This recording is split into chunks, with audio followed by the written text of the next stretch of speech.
Hello, my fellow readers. I can't believe it's actually time again to go over another quarter of the year. So I will be reviewing the books that I've read April through June of 2024. And as always, there were a lot, and I'm sure some will stick out as books that I haven't talked about yet, and I'll go over them, but I'm going to leave that up to my future self to go over. But in general, I think this was a successful quarter, but at the same time, one that I struggled with.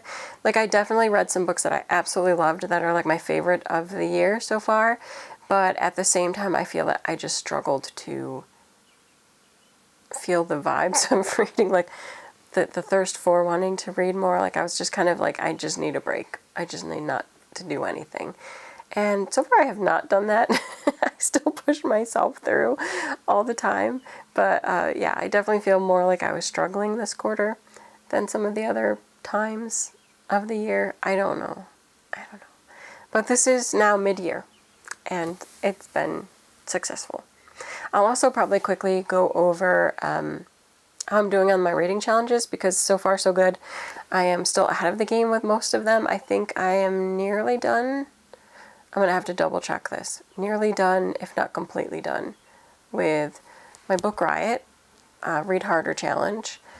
I am more than halfway through with my Read More challenge, and I'm almost done with the novelist one. I don't remember if there's a special name for that, but I'll try to show it or at least go over it. I've been trying to do a little graphic that I was going to share on social media, and I forgot. Now I'll just do it when I finish them, because it's just too much. I haven't had time to do them all, but I have little graphics that show like all the books that I've done for all the different categories, and it's been good. I've really just been trying to plug away and get that done, and here we are mid-year. And I would say for the most part, it's been a successful year. My favorite book so far this year, that's rough. I usually go by genres, because like I loved Just for the Summer. I just finished, which is not out yet, but I just finished Rainbow Rowell's Slow Dance. I enjoyed that one. But my two like other favorites that are more fantasy vibe books, I love The Magician's Daughter and The Spell Shop, which is out in July. Might be, I don't remember the schedule for this video, but it'll be right around this video that it's releasing. So go and check those out for sure. And I'm sure I'll probably talk about them going through my books on the computer. I'm for sure I'll talk about them, because they were so good. And if I see any others, I'll tell you. My least favorite book of the year is pretty easy to just say. I attempted Argyle. I had the audiobook for that. I could not stand the narrator and how the narrator pronounced words. I don't know why they would hire a clearly British actor to portray an American, but also, I say British, but I'm not sure if they were British originally. Like, they're from the UK somewhere, I think. I don't think it's Ireland. I think it's UK, but I don't know why they would hire her to play an American role, because there's a lot of words that she says that are not the way that an American would say them, and so it's very jarring to the ear, because you're just like, why does that sound weird? And it's because she's putting on an American accent and presentation, and it falls flat. But also the story itself is like so dumb. Like, it's just dumb. I guess I admire their drive to make a lot of money from this, but I think they didn't have a successful movie, and I don't think they really had a successful book. And if they wanted to be the book more successful, they probably should have just like kept lying to people, like pretending they didn't know, or not that they didn't know, but that they weren't going to release who wrote it, because then they could have kept like the Swifties going after it. But I just wanted to read it to see, because I'm like, I like crime, but this was more like political thriller than crime, and I am not huge on political thrillers. Like, I really don't care for them at all. It's just not my scene at all, and it was just dumb. It's poorly written. That's probably my least favorite book of the year. I think I only gave it like maybe 2 stars. I'm usually quite kind, so like 2 stars is pretty low for me. It was just not good. I don't remember if there's any other I didn't like. I'm going to leave it at that. And we'll head over to the computer to see the actual books and the actual numbers of what I read for this quarter. So, take it away. And so here we are, half the year is done, and that's unbelievable. But I'm just going to quickly try to go through my reading log for April through June and see what I'm up to. So we started here at book 192 with Dark Air. This is book 2 of a I think it's a trilogy. The third book isn't out yet, so I'm not sure. We'll see what happens at the end of that one. And I don't know, I just progressed with my rating. I will say a couple of the books that I liked from here, A Fate Inked in Blood, which I talked about, is the Norse mythology based fantasy or romantasy, and that was a pretty good start. I liked it. The Magician's Daughter here is one of my favorite books of the year so far, so I'm already happy because of that. Let's keep going. I did finally actually start and complete Wolf Song, and I don't remember, I think it's the Green Creek series, but it's TJ Klune's werewolf romance type series.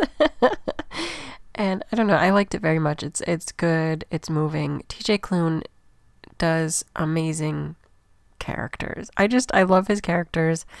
I love the relationships that he builds in his worlds. They're just so good. And even when the story has like wackiness and humor, there's always a grounding force. And so it always reads very authentic to me. And I love his works. And so I would recommend that one if you're okay with, romance and werewolves. Check it out.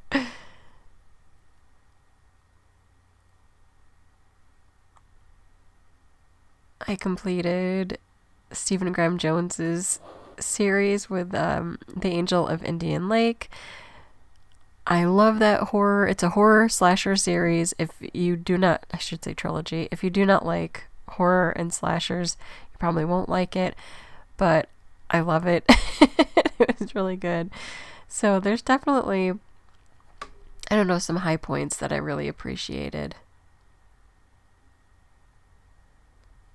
Horror movie was good.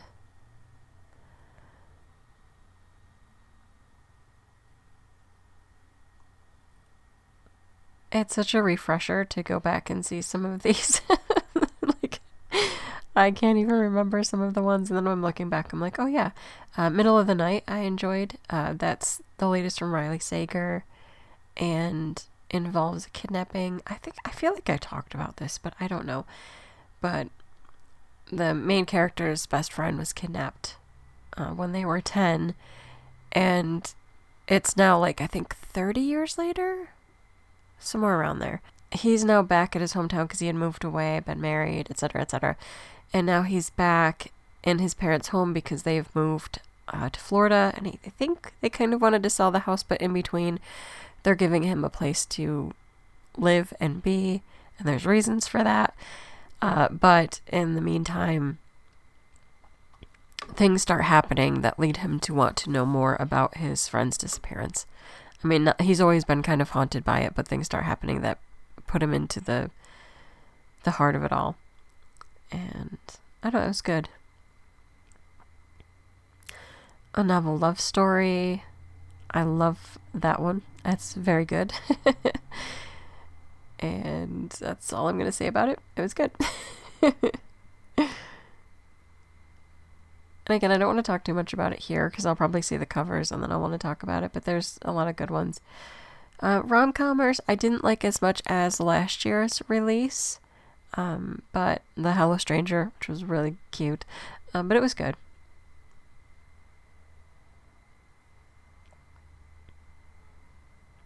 This one, The Love of My Afterlife, took me by surprise because I don't know what I was expecting from the book, but it was so cute. It's just a cute British rom-com where the main character, she dies and goes into the afterlife, and they're kind of going back over her life, and she hasn't really done or accomplished much or been in many relationships.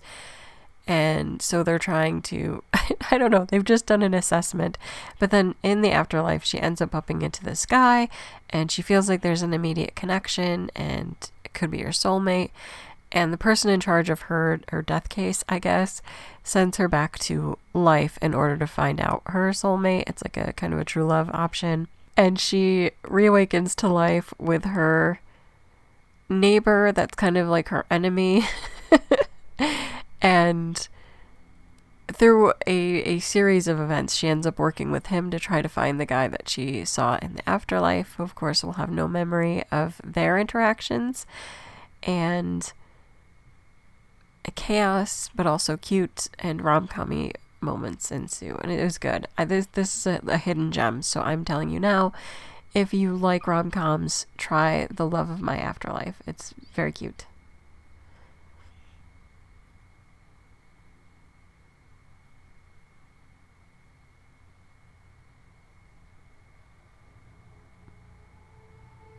I will say, after watching the latest Bridgerton, I got into kind of a kick of reading some Regency romances. So if you see like To Marry and to Meddle, and there's another one too, a letter one, An Inconvenient Letter. These are Regency romances. They're all kind of cute. That's about it. I just really wanted I really wanted some Regency romance.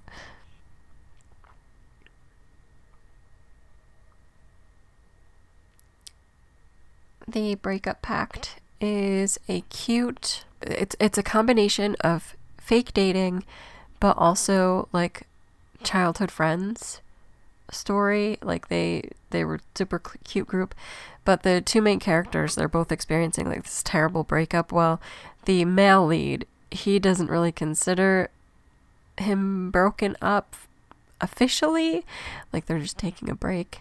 But our main female lead, she has just experienced a terrible breakup and is being known as the crying girl or something like that, and it's horrible.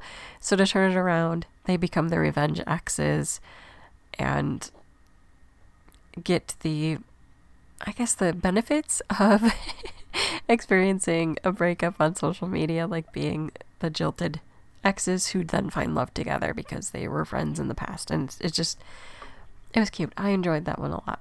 And then this quarter is wrapped up here at book 314, making it a total of 122 books read for the quarter, which is wild. And I don't feel like I want to get too much into my charts, but I'll go through them quickly. Like I'll just show them. But here we have it. Of course, there's none that I did not finish because I always finish my books, even if I don't love it. Mostly a fiction reader. I do always try to get a few nonfiction books in, but sometimes I'm just not in the mood. And then my format is half audio, a good chunk print, and then a good sliver of digital. Those are usually my arcs. And I'll just quickly scroll through these other parts. There's not much. I mean, you can pause and see, but I do like here, my book source primarily is the library. And you can see over here, like Libby and Hoopla are the library as well. So a big chunk of mine are library, and then there's a good chunk that are review copies.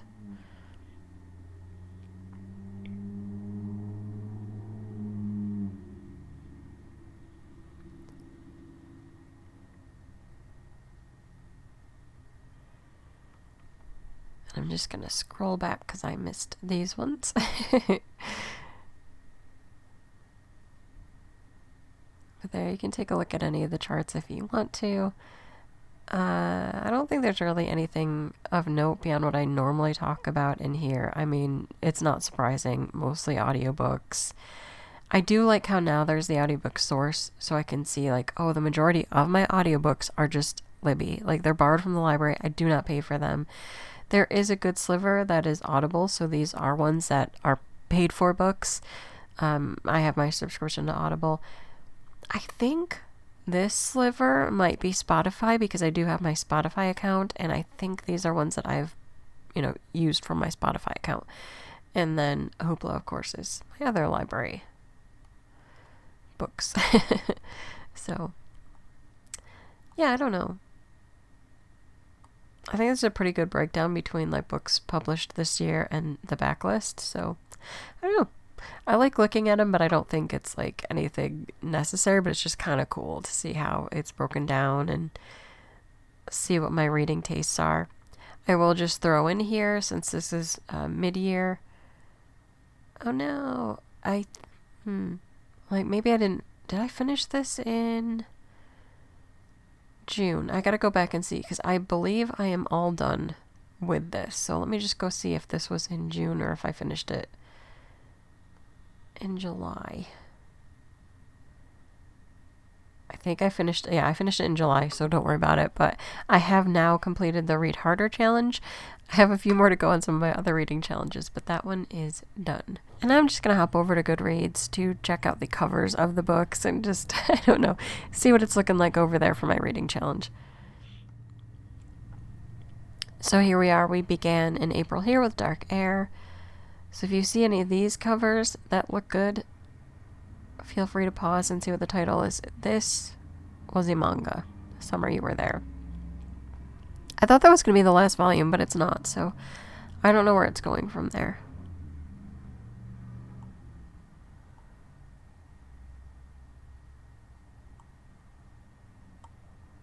The Lost Story was another one of my favorites. I forgot to mention this.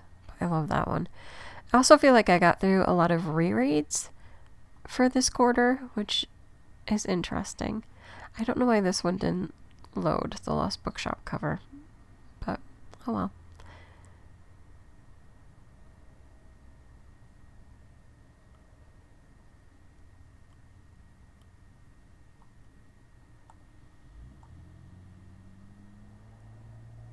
Heading up to the end. Because I recognize some of these. I'm like, oh, I'm near the end. I talked about them, so I don't have much else to do. I will just say, as my reading challenge is going, I've completed it. I set a goal of 95 books, and I'm at 320 books overall.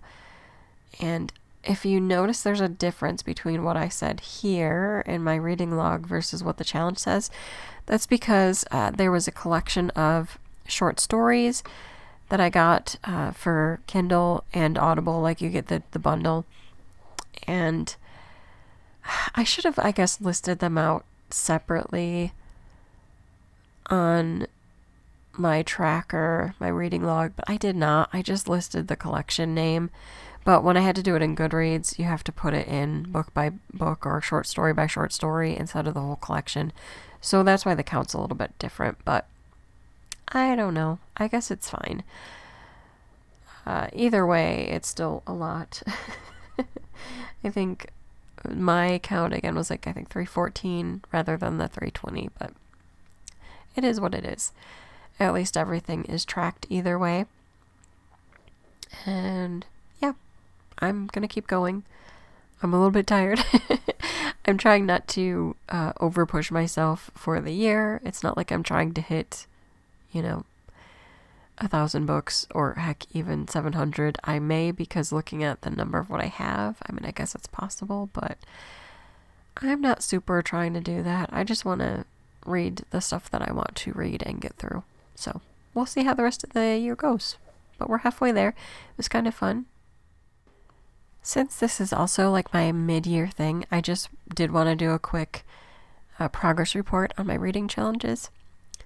So this is stuff I'm working on getting ready to post for Instagram, and I was going to do it month by month, but then I did not. So now I might just do a mid-year thing, or maybe just as I complete them, I'll post them. This is my Read Harder challenge, and this was all the categories, so I laid them out like this, and then here it is all filled out. Again, some of this I finished at the beginning of July, so yeah, but it's done. Checking in, and it's done. And I don't know. I'm glad.